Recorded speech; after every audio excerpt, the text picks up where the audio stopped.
Fala professor, professora pesquisadora, tudo bem com vocês? Gente, eu estou gostando de apelidar vocês de professores pesquisadores por alguns motivos. Primeiro, porque eu fui professor da rede pública de Guarulhos e lá era sócio-construtivista e sempre falava que o bom professor é um professor pesquisador, né? Então, o sócio-construtivismo, gente, fazendo um parênteses aqui, tem várias coisas que a neurociência vai corroborar, que são algumas práticas que ajudam na aprendizagem, tá certo? Tem muitas práticas que são práticas, metodologias ativas, que o construtivismo já faz, tá certo? Não chamando de metodologia ativa. Depois a gente faz um vídeo só para falar o que é metodologia ativa e para dar dicas disso também, tá bom? Mas você vai ver que você que é professor construtivista já faz isso. Qual é o problema do construtivismo? O problema do construtivismo é a questão de adotar o método global de alfabetização. Porque o método global de alfabetização não constrói nada, só destrói, tá certo? Eu tô aqui, tenho até medo de falar isso, imagino que vai ter mais, esse vai ser o vídeo que vai ter mais comentários.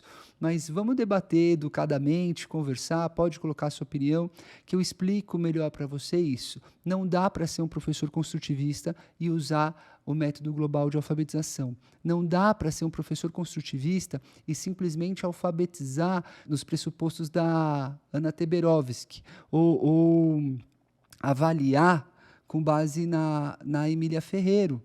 Infelizmente, gente, eu sei que a gente ouviu isso muito tempo na faculdade de pedagogia, tem carinho por essas pesquisadoras, mas é furada, tá bom? Não dá para usar isso. Se a sua escola te obriga a usar a sondagem, faz a sondagem. Depois eu vou fazer um vídeo só para falar da sondagem, como fazer a sondagem e não atrapalhar a alfabetização das crianças.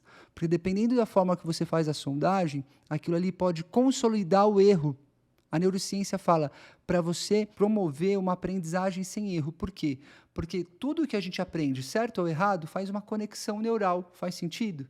Então, quando você deixa a criança, sei lá, escrever casa com Z, e você fala que está certo, você está fortalecendo uma conexão para o erro.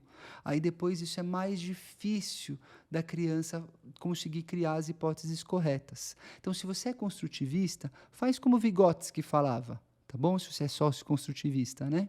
Faz como o Vygotsky falava. Vai na zona de desenvolvimento proximal do seu aluno. Vai dando desafios que ele tem 100% de chance de acerto. Não dá nenhum desafio muito difícil, nenhum muito fácil. Aí você vai pensar, poxa, Gabriel, mas como que eu faço isso? Você tem que saber avaliar. No Educar com Evidências, a gente tem um curso só sobre isso, avaliação cognitiva da leitura. Então, nele eu apresento para vocês instrumentos padronizados, tá bom? Com base na neurociência, que vão te ajudar a ter um perfil cognitivo do seu aluno, a entender o porquê o seu aluno está tendo essa ou aquela hipótese e aí direcionar bem a sua intervenção, seja na sala de aula, seja no consultório psicopedagógico, tá certo? Vamos lá para o tema de hoje. Se você ainda não nos segue, por favor, segue aqui o nosso canal, tá bom? Já deixa o seu like, que ajuda muito a gente, e já compartilha esse vídeo aqui, ó, vamos combinar, pelo menos com umas 10 professoras pesquisadoras, com uns 10 professores que são ávidos aí por conhecimento científico, que acreditam na ciência. Pelo menos 10, hein, gente? Ajuda a gente aí a transformar a educação por meio desse canal. Então, pessoal, na atividade 4, é uma atividade de fluência de leitura de palavras isoladas, tá certo? Na literatura científica, e eu sei que tem gente aqui de mestrado, tem gente já no doutorado, tem gente que quer entrar no mestrado e que está nos assistindo, tá certo? Na literatura científica, você vai ver que as tarefas de leitura de palavras isoladas estão mais relacionadas à habilidade de reconhecimento de palavras, tá certo? E as tarefas de fluência de leitura de textos estão mais relacionadas à compreensão do texto, tá certo? Então, a fluência de texto vai ser o próximo vídeo, tá bom? Mas antes de ir para o próximo vídeo, se você ainda não assistiu os anteriores, assista, porque aí você vai ver desde o vídeo 1 até chegar aqui nesse nosso vídeo, você vai ver tudo, vai ter uma informação toda organizadinha, vai ser como um curso gratuito aqui para você, tá certo? Então, na atividade 4 do material Leia como uma Estrela, e aí se você chegou aqui de paraquedas nesse vídeo, esse material Leia como Estrela, você pode adquirir ele pelo site do Educar com Evidências, está aqui na descrição do vídeo, ou você pode adquirir também ele gratuito, partes desse material está gratuito, tá certo? O importante não é você usar o nosso material. Claro que eu vou ficar feliz, né? Se você usar o material, colocar nos stories, fizer uma propaganda aí pra gente, a gente vai adorar, isso tudo vai ajudar o projeto a continuar transformando vidas, tá certo? E palavras são semente, então um stories que você coloca uma palavra bacana de encorajamento, eu vejo tudo, vejo os comentários e isso alimenta muito, não só o meu coração, mas de toda a equipe aqui que está sonhando com o Educar com Evidências, tá bom? Mas você não precisa usar o nosso material, o importante é você usar a estratégia, tá bom? Então você pode baixar os materiais gratuitos ou simplesmente assistir aqui o vídeo e fazer o seu próprio material, tá bom? Então, aqui, ó, a gente tem uma coluna de leitura das palavras escritas na caixa alta, uma outra na imprensa e uma outra na cursiva. Por que tem as três? Porque a maioria dos materiais é tudo caixa alta, tá certo? E o que as pesquisas mais atuais apontam? Que as crianças que são alfabetizadas com a letra cursiva, elas têm menos erros ortográficos e elas leem de forma mais fluente. Por que isso? Tá?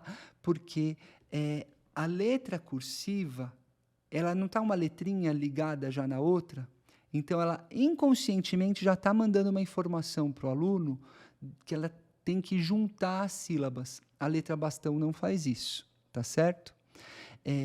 Então, se você usar um material de alfabetização com base em evidência, você vai ver que eles apresentam as 4 formas de letra desde o começo. Eles não deixam para apresentar a cursiva só no final de tudo. Então, desde o início do primeiro ano, você já tem que estar alfabetizando com as 4 formas de letra, tá certo?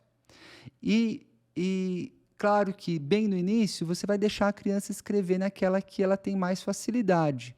Vai depender do propósito da sua atividade, tá certo? Esse não é muito o tema do nosso vídeo hoje. Hoje aqui é uma atividade voltada para um aluno que já está a partir do 2º ano, que já viu todas as relações letra-som, só que ainda está silabando muito, precisa ler de forma mais automática, tá certo? Eu aconselho você a usar a coluna da letra cursiva, tá bom? E pedir para a criança ler 3 vezes, porque ajuda a gravar melhor a forma ortográfica, tá certo? Então, você vai pedir para ele ler 3 vezes e vai tentar a estrelinha melhor tentativa da criança, tá certo? Qual que é a melhor tentativa? Você vai sempre dar um feedback para o seu aluno. Então, olha, vamos supor que na primeira tentativa ele leu em 58 segundos e teve 5 erros. Na segunda tentativa, ele leu em 40 segundos e teve 2 erros. Na terceira tentativa, ele leu em 35 segundos, mas teve 3 erros. Qual que é a melhor tentativa? É a segunda. Na segunda, ele leu um pouquinho mais devagar, mas ele teve menos erros. E aí, isso aqui que é a metacognição. Você vai falar, olha, você leu essa aqui mais rápido, mas você cometeu mais erros. Eu acredito que a sua melhor tentativa, a sua melhor leitura foi a segunda. Apesar de ter tido um tempinho um pouquinho maior, você cometeu menos erros. Então, ler fluente, ler como um ator, como uma estrela de cinema, não é você simplesmente ler rápido, porque a gente sabe que tem a hiperlexia, a criança lê mais rápido do que a média esperada para a idade. E ela lê tão rápido que muitas vezes, não é só que ela lê mais rápido do que a média esperado, é que ela lê tão rápido que não dá tempo do cérebro processar aquela informação e criar uma imagem mental daquela informação que ela acabou de ler. Isso é um transtorno oposto da dislexia, chama hiperlexia, tá certo? A gente não quer isso. E uma das formas de trabalhar com as crianças que têm hiperlexia é fazer um treino de fluência voltado o quê? Para essa metacognição, que ele tem que pensar não só na velocidade, mas ele tem que pensar também na acurácia, na precisão da leitura, tá certo? Então, essa ficha aqui vai trabalhar muito bem essas duas questões. Gabriel, mas o meu aluno não consegue ler muito a letra cursiva, ele foi alfabetizado só na letra caixa alta. É por isso que a gente tem aqui as 3 formas. Quando eu estou alfabetizando os meninos, eles começam também com a caixa alta na primeira, segunda semana, né? Mas eu já vou mostrando as 4 formas desde o começo. Mas vai chegando, isso quando eu estou apresentando as vogais. Quando eu começo a apresentar já umas 2, 3 consoantes, eles já estão começando a escrever tudo na letra cursiva. Dependendo do objetivo, eu peço, não, pode fazer na letra caixa alta mesmo. Mas eu deixo eles fazerem na cursiva, porque na cursiva acaba que é um ensino multissensorial. Porque eu estou alfabetizando lá e estou ensinando fada. Então, ele tem que pensar no f, a, d, a, porque eu estou usando o método fônico, tá? Aí eu mostro que o F, então isso aqui é um estímulo que é auditivo. Aí eu mostro que o F, a, tem o som, tem um vento. O D, ele parece o T, né? Que a língua vai atrás do dente. Eu estou dando essa pista. D, D, D. Esse tipo de pista é do método das boquinhas, eu aprendi com eles. D, D, D. Aí depois eu falo, só que diferente do T, ó, que também tem a língua atrás do dente, o D, ele está aqui na garganta, ele é um som sonoro. D, D, D. Ele tem um motorzinho na garganta. F, A, D, A. Então, olha só, eu já dei uma pista auditiva, eu já dei uma pista articulatória, que eu falei da língua vai atrás do dente, já dei uma pista sensorial, e agora, se eu peço para ele escrever, é uma pista motora. Então, ajuda ele a gravar a forma ortográfica da palavra. Você já esqueceu como escrevia alguma determinada palavra e rabiscou na mão ou fingiu que escreveu? Porque você está tentando lembrar do movimento. Muito antes de neurociência vir comprovar a importância do ensino da letra cursiva, a Montessori já ensinava dessa forma. Ela ficava de costas, pedia para o professor ficar de costas e fazer o som da letra no ar ou na caixa de areia. Então, essa memória do movimento que você vai construindo vai ajudando a criança a consolidar o som, a relação entre o som e a leitura dela vai ficando mais automática, tá? Então, você pode escolher fazer uma leitura repetida 3 vezes numa coluna só, tá? De determinado tipo de letra, bastão, imprensa ou cursiva, ou você pode começar na bastão, depois faz na imprensa, depois faz na cursiva. Dá para você fazer por linha também, se você olhar aqui embaixo no material, tá bom? Dá para você fazer 3 vezes na coluna ou 3 vezes na linha. Tanto faz, tá certo? Você vai adequar de acordo com o nível de desenvolvimento do seu aluno. Tá certo? Espero que você tenha gostado desse vídeo. Se você ficou com alguma dúvida, com alguma inquietação, né, que eu fui um pouquinho polêmico no início desse vídeo, a intenção não é desprezar o conhecimento de ninguém, tá certo? É falar com base nas evidências científicas. Tem uma máxima cristã que diz: conhecereis a verdade e a verdade vos libertará. Tem um outro provérbio que diz: contra fatos não há argumentos. Então, quando você tem muitas evidências de que algo funciona e de que uma outra coisa não funciona, não tem muito como ficar debatendo isso, sabe? Como ficar dando murro em ponta de faca. Você não pode ficar repetindo a mesma estratégia e achar que você vai ter sucesso se essa estratégia está errada, tá certo? Tem que mudar de estratégia. Tá bom? Então, isso aí é tema para outros vídeos, mas a gente pode ir indo conversando aqui pelos comentários, pelo direct no Instagram. Se você já é meu amigo aí do WhatsApp, que a gente vai montando os grupos de supervisão, grupo de estudos, né?